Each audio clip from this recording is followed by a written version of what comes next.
kufanya maovu, lakini unatunzwa, unalindwa sana.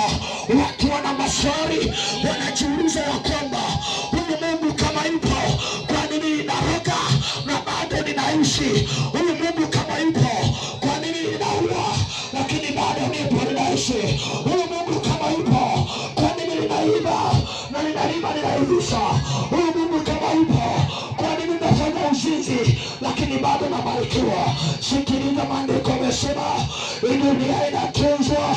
Uko kwenye shida baba, uko kwenye shida baba, uko kwenye kisa kijana, uko kwenye shida, bado saa na majira yake ya kutumia store. Wakati utakapofika kitakuwa kilio na kusaga meno. Uko kwenye shida, fanya zambi sana lakini unatunzwa.